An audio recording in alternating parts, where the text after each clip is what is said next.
Badminton कोर्टवर world champion ठरणारी पहिली भारतीय महिला पी.व्ही. सिंधू, राफेल उडवणारी पहिली महिला पायलट शिवांगी सिंग, सियाचीनच्या गोठवणाऱ्या थंडीत तैनात पहिल्या महिला अधिकारी कॅप्टन शिवा चौहान, अंतराळ मोहिमेचे नेतृत्व करणाऱ्या rocket women Ritu Karidhal, republic परेडमध्ये केंद्रीय रिझर्व्ह पोलीस दलातील पुरुषांचे नेतृत्व करणारी सिमरन बाला, दक्षिण ध्रुवावर भारतीय तिरंगा फडकवणारी काम्या कार्तिकेयन, एनडीए मधून पासआउट झालेली महिला कॅडेट्सची पहिली बॅच, भारताची पहिली महिला पॅरा ऑलिम्पिक पदक विजेती दीपा मलिक, अशा अनेक महिला आणि women's one day cricket world cup, blind women's T20 cricket world cup आणि महिला कबड्डी वर्ल्ड कप असे अनेक कप आणि मेडल जिंकणारे महिला संघ, या सर्व माता भगिनी आज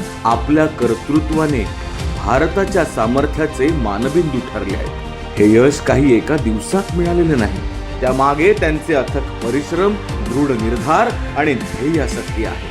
2014 मध्ये आदरणीय पंतप्रधान नरेंद्र मोदीजींच्या रूपाने आपल्या माता भगिनींचा खंबीर पाठीराखा पंतप्रधान झाला आणि आपल्या माता भगिनींच्या मेहनतीला सरकारी इच्छाशक्तीची भक्कम जोड मिळाली.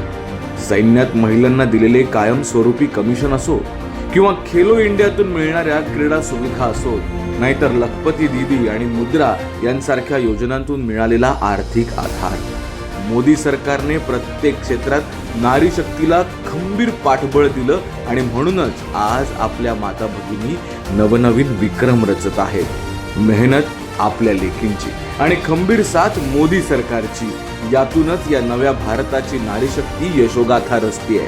आता ही नारी शक्ती थांबणार नाही, कारण तिच्या पाठीशी नवा भारत खंबीरपणे उभा आहे. नव्या भारताच्या नारी शक्तीस जागतिक महिला दिनानिमित्त हार्दिक शुभेच्छा.